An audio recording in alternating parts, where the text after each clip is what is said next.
이 영상은 박노열 목사가 AI를 사용하여 만든 작품입니다. 실제 녹화 영상과 AI 영상을 비교 발전시켜 좋은 방향으로 진행하고자 합니다. 첫 작품이라 어설프더라도 이해 바랍니다. 감사합니다. 제9권 십자가의 요한 교부들의 신비사상과 십자가의 요한 제6권 교부들까지 우리는 그리스도교 신비신학의 기원에서부터 디오니시우스 아레오파기타에 이르는 역사를 살펴보았습니다. 우리의 이야기를 제6권 교부들에서 그치는 이유는 디오니시우스와 함께 신비신학의 역사가 종결된다는 것이 아니라 교부시대로부터 후세에 이어져 내려온 여러 다양한 계통의 신비사상들이 디오니시우스의 시대에 이르러 모두 빠짐없이 나타났기 때문입니다. 첫째로 우리는 제3권 초기 기독교 신비주의와 제4권 니케아 정통신학에서 오리게네스에게서 비롯한 빛의 신비주의가 니사의 그레고리우스에 의하여 거룩한 어둠의 신비주의로 이어지는 가운데 이 둘 사이에 위치하는 아타나시우스의 반신비주의 신학을 확인할 수 있었습니다. 에바그리우스는 E-3세기에 활약했던 알렉산드리아의 위대한 신학자들 클레멘스와 오리게네스의 지성적 전통을 이어받았으면서도 아주 철저하게 실천적인 또 다른 전통, 즉 수도자들에게 질서 있는 수도 생활에 관하여 구체적인 조언을 해주는 실천적 신비주의 전통을 확립하였습니다. 다음으로 우리는 이처럼 서로 완전히 다른 두 계통의 신비주의가 포티케의 디아도쿠스에 의하여 하나로 절충됨을 볼 수 있었으며 그리하여 생겨난 여러 가지 대립 상태가 어떻게 교부시대로부터 후세 동방의 수도원으로 이어져 내려왔던가에 대하여 살펴보았습니다.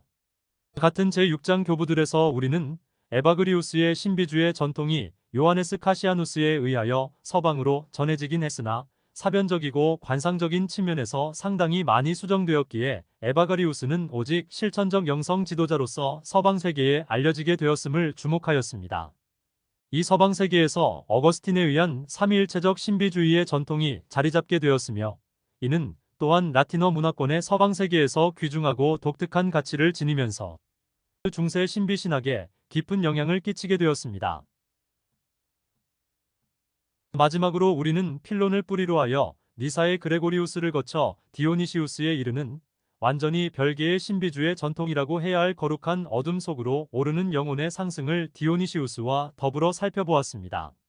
이 책은 그리스도교 신비주의 전통의 기원에 관하여 논의하였던 바 교부시대에 형성되고 발전된 사상이 후일의 그리스도교 신비신학에 영향을 주었다는 것은 의심의 여지가 없는 사실입니다.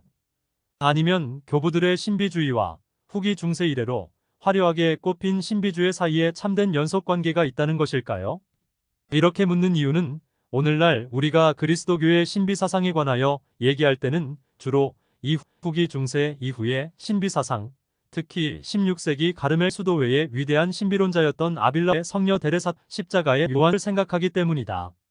두 사람 모두 교회 박사로 선포되었을 뿐 아니라 십자가의 요한은 특히 신비 박사로 불리는 사실을 두고 볼 때 이는 참으로 마땅한 일이라 하겠습니다. 이들의 사상을 우리가 절통 그리스도교 신비사상이라 한다면 우리가 이 책에서 논의했던 신비신학, 즉 교부들의 신비사상도 과연 그리스도교 신비사상에 속하는 것일까요? 거룩한 어둠과 어두운 밤 하나님께로 점점 가까이 다가감에 따라 영혼은 하나님이 계시는 거룩한 어둠 속으로 몇몇 교부들의 가르침을 통하여 살펴본 바 있습니다. 그런데 이는 십자가의 요한의 신비신학에서 핵심이 되는 영혼의 어두운 밤에 대한 가르침과 그 어떤 유사성을 지닌 듯합니다. 이 두 가르침, 즉 거룩한 어둠에 대한 교부들의 교의와 십자가의 요한이 말하는 어두운 밤에 대한 교의는 얼마만큼 밀접한 관계가 있는 것일까요?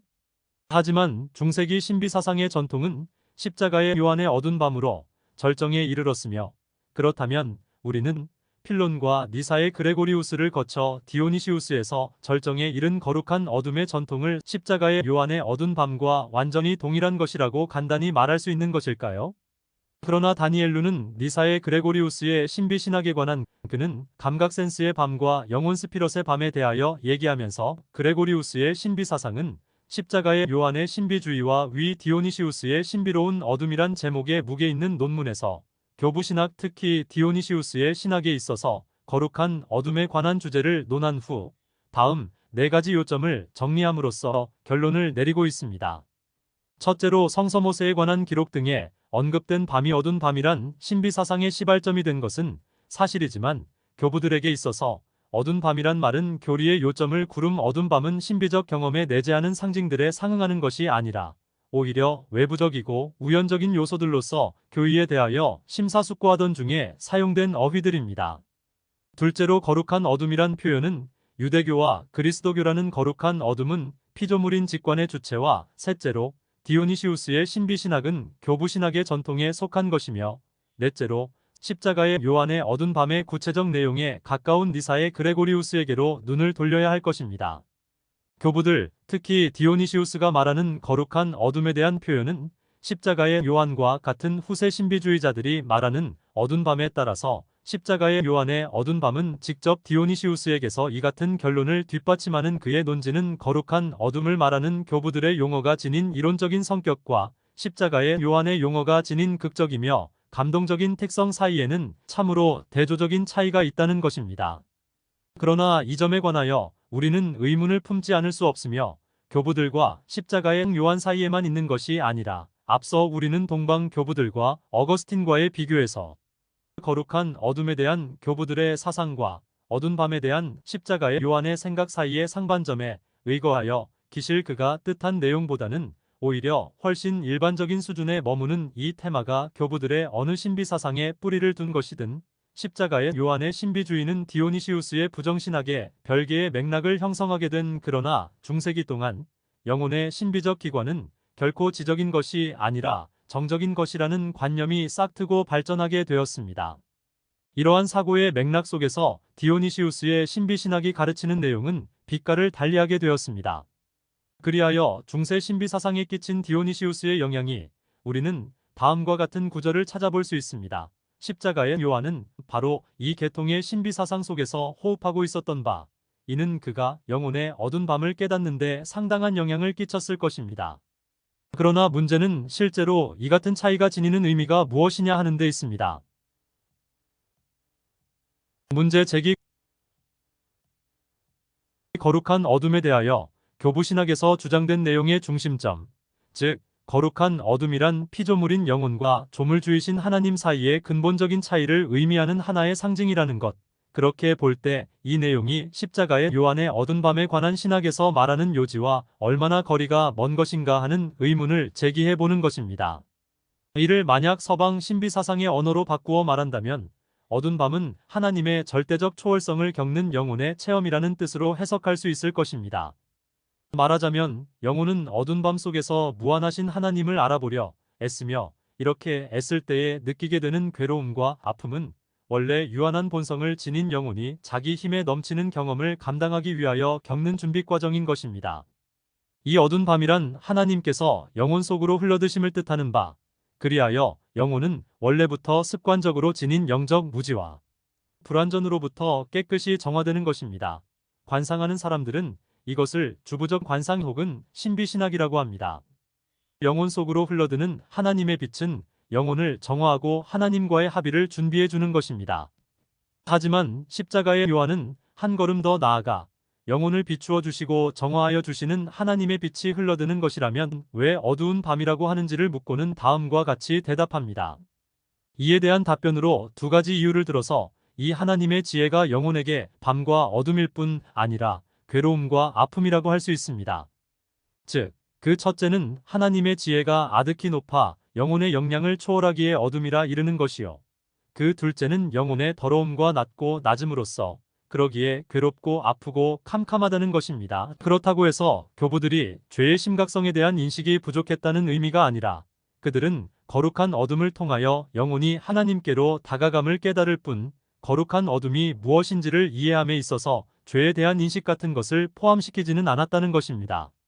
거룩한 어둠 속으로 들어가는 것은 추후의 단계로서 영혼이 죄로부터 정화된 단계를 넘어선 다음의 일이다.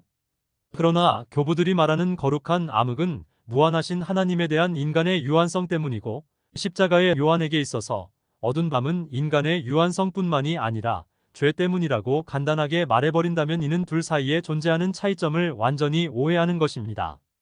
십자가의 요한의 가르침은 그런 식으로 요약될 수 있는 수준이 아니라 훨씬 깊고 근본적인 것입니다. 따라서 십자가의 요한에 의하면 만족감을 주는 기도와 헌신의 길을 포기하고 오직 하나님 당신에 대한 사랑에서 출발하여 관상의 밤으로 들어가도록 부르심을 받음으로써 우리는 하나님께 가까이 다가가는 것입니다. 이 메마르고 어두운 관상의 밤이 가져다주는 첫 번째 중요한 이익이 바로 자기와 자기 비참에 대하여 알게 되는 것입니다. 왜냐하면 하나님께서 영혼에게 은혜를 내리실 때는 언제나 이 직연자기 인식을 주시게 마련이지만 이외에도 전 같으면 풍요를 느끼던 정신 능력이 메마르고 허전하며 선행의 곤란을 느끼는 데서 스스로의 무능과 비참을 알게 되기 때문인데 전에 편안함을 누리던 때는 전혀 그런 기미도 없었던 것입니다. 뿐만 아니라 교부들이 의미한 거룩한 어둠이란 무한하신 하나님의 초월성을 겪는 유한한 영혼의 체험이라고 간단히 말해버리는 것도 옳지 못한 일입니다. 하나님에 대한 영혼의 사랑은 하나님 이하의 어떤 것에도 만족할 수 없으며 하나님 이하의 그 무엇이 주는 평안함도 마다하고 오직 하나님만을 추구할 때 영혼은 거룩한 어둠 속으로 들어가는 것입니다. 오직 정화된 사랑만이 거룩한 어둠 속으로 들어가는 반면 십자가의 요한에게 있어서 영혼은 어두운 밤 속에서 정화해주는 사랑을 경험하는 것입니다. 차이점 뿐만 아니라 교부들이 의미한 거룩한 어둠이란 무한하신 하나님의 초월성을 겪는 유한한 영혼의 체험이라고 간단히 말해버리는 것도 옳지 못한 일입니다. 왜냐하면 우리가 앞서 살펴보았던 바와 같이 신비로운 상승이란 교부들 누구에게나 마찬가지로 영혼이 스스로 계시는 분이신 하나님을 그리워하는 나머지 생긴 결과이기 때문입니다. 하나님에 대한 영혼의 사랑은 하나님 이하의 어떤 것에도 만족할 수 없으며 하나님 이하의 그 무엇이 주는 평안함도 마다하고 오직 하나님만을 추구할 때 영혼은 거룩한 어둠 속으로 들어가는 것입니다. 교부들에게 이같이 순수한 사랑이란 영혼이 죄를 내던지고 죄의 유혹에서 벗어나 오직 하나님께 몸바칠 때에만 비로소 가능한 것입니다. 오직 정화된 사랑만이 거룩한 어둠 속으로 들어가는 반면 십자가의 요한에게 있어서 영혼은 어두운 밤 속에서 정화해주는 사랑을 경험하는 것입니다. 십자가의 요한은 영혼이 사랑을 통하여 하나님을 찾을 때 겪는 경험에 대하여 이야기합니다. 이에 비하여 예를 들면 니사의 그레고리우스는 영혼이 하나님을 사랑하며 찾을 때 일어나는 문제를 객관적이고 신학적인 수준에서 논의하고 있습니다. 그레고리우스의 견지는 오직 정화된 사랑만이 하나님께 다다를 수 있다는 것입니다. 사랑하는 영혼은 오직 정화됨으로써만이 하나님과 결합하기 위한 준비를 갖추게 된다는 것이 십자가의 요한의 견지입니다. 따라서 그레고리우스는 영혼이 하나님께 가까이 다가가면 갈수록 더욱더 죄 많은 자기의 모습을 보면서 정화의 필요성을 깨닫게 된다는 것입니다. 십자가의 요한에게 있어서도 어두운 밤 속에서 영혼이 겪는 가장 큰 고통은 하나님과 결합하기 바로 직전의 순간입니다. 그는 이를 설명하면서 영혼이 경험하는 견딜 수 없는 허무감에 대하여 자세히 얘기하고 있습니다. 이 세상에서 감관의 능력들에게 붙어있는 아주 작은 애착이라 할지라도 영혼은 거기에 빠져들고 영혼을 방해하기에 충분한데 그 해로움을 느끼지 못하며 비움으로 인한 선익을 우습게 여기며 감관의 능력을 알지도 못하기 때문입니다. 앞으로 말하겠지만 감관의 능력들이 무한한 선익의 능력을 지니고 있다 할지라도 거기에 붙어있는 아주 작은 애착들도 영혼이 모든 점에 있어서 비워질 때까지 어떠한 선악도 받아들이지 못하도록 방해하기 충분하다는 것은 놀랄만하다. 이 동굴들의 위가 매우 깊기 때문에 그리고 동시에 제공되는 음식은 내가 말했듯이 하나님이신데 아주 깊기 때문에 심각하게 고통을 겪습니다. 쟁점 영혼은 어두운 밤 속에서 정화되고 하나님과 결합하기 위한 준비를 갖춥니다.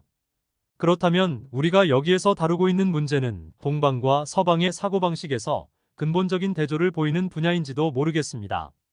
서방 그리스도교 세계의 위대한 성인들이 보여주었던 영웅적인 태도와 함께 하나님과 비참하게도 헤어져 버렸다는 슬픔에 희생당한 느낌이라든지 영적 필요성에 의하여 나아가야 할 길이라고 생각한 영혼의 어두운 밤, 이 모두가 동방 그리스도 교회의 영성에서는 볼 수 없는 모습입니다.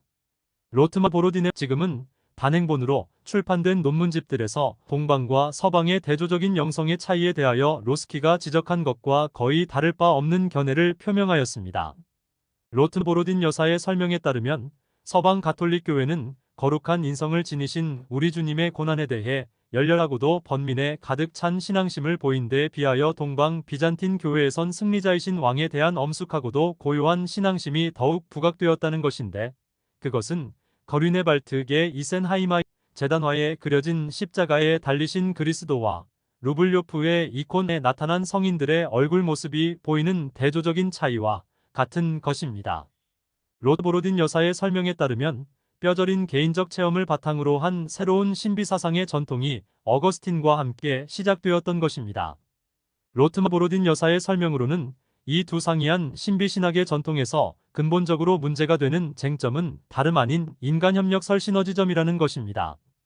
영혼은 언제 어디서나 하나님과 함께 협력한다는 생각, 이는 동방정교의 신비신학의 기반이 되어 있는 반면에 어거스틴에게서 비롯된 서방교회의 은총론과는 뚜렷한 대조를 이루고 있습니다. 어거스틴의 은총론에 의하면 영혼은 하나님과 함께 협력하는 것이 아니라 하나님께서 미리 알아서 해주시는 바에 응답할 따름입니다. 또한 로트보로디는 성모의 원죄 없으신 잉태라는 서방의 독특한 교리를 동방정교회가 거부하게 된 배경에는 성모의 무염시태론이 어거스틴의 원죄 상속설을 전제로 하고 있다는 점보다는 오히려 인간협력설과 어거스틴의 은총론과의 대립이 더 큰 요인이 되었다고 보았습니다. 성모의 원죄 없으신 잉태라는 교리는 마리아가 순전히 은총 가운데 준비를 갖추고 있었기에 하나님께 응답할 수 있었다는 어거스틴의 입장을 나타내주고 있기 때문에 인간협력설의 가능성을 정면으로 거부하고 있으며, 따라서 동방정교회의 신학과는 양립할 수 없다는 설명입니다. 그런데 이 같은 대립이 십자가의 요한의 어두운 밤이라는 신비사상과 동방정교회의 신비신학 사이의 차이점과 그 어떤 관련이라도 있다는 것일까요? 어두운 밤이란 동방과 서방의 근본적 차이를 말해주는 상징적 개념이라고 지적했던 로스키의 견해를 생각해 볼 때 아마도 여기에 관련이 없지는 않은 것 같습니다. 어두운 밤에 대한 십자가의 요한의 핵심적 사상은 영혼이 어두운 밤을 통하여 정화되면서 하나님께 순수하게 응답할 수 있게끔 준비를 갖추는 과정이기 때문입니다. 어두운 밤이 깊어감에 따라 영혼은 어쨌든 수동적인 자세가 되도록 노력해야 한다는 것을 십자가의 요한은 대단히 힘주어 강조하고 있습니다. 그가 말하는 수동성은 확실히 힘든 노력의 결실이겠으나 그럼에도 불구하고 이는 영혼이 하나님과 함께 협력한다는 개념이라기보다는 오히려 하나님 앞에 완전히 투명하게 되는 자세를 뜻하는 것입니다. 십자가의 요한은 초상화를 그리는 화가의 비유를 들어서 영혼의 수동성에 대하여 설명하고 있습니다. 제 힘을 가지고 정신능력으로 무엇을 하려고 한다면 하나님께서 영혼의 무의와 화평을 통하여 그 안에 박아주시고 굳혀주시는 보화를 막거나 잃게 하는 일이 될 것입니다. 이와 비슷하게 영혼이 마음의 평화와 무의에 있고자 하면서 동시에 어느 작업이나 애착이나 정신을 쏟는 일에 마음이 있으면 그 영혼은 마음이 흩어지고 불안해져서 감성의 메마름과 허전함을 느끼게 될 것입니다. 만일 자기의 고유한 의지로 자신의 내적인 능력을 가지고 무엇인가 하려고 한다면 기도 안에서 영혼에게 이미 정착되고 굳혀진 쉼과 평화를 통해 하나님께서 주시는 보화를 잃어버리거나 그 보화를 간직하는 데 방해만 될 것입니다. 그래서 영혼이 내적인 평화와 쉼 안에 머물기 원하면서 어떤 작업을 하거나 무엇에 매력을 느끼고 혹은 다른 것에 집중한다면 즉시 자기 마음이 흔들리고 불안하게 될 것이며 감각의 허전함과 메마름만 느끼게 될 것입니다. 마카리우스에 있어서 초상화가의 비유는 영혼이 주의 깊게 화가를 바라보아야 한다는 뜻이었고, 십자가의 요한은 영혼이 고요한 상태가 되어 있어야 한다는 것입니다.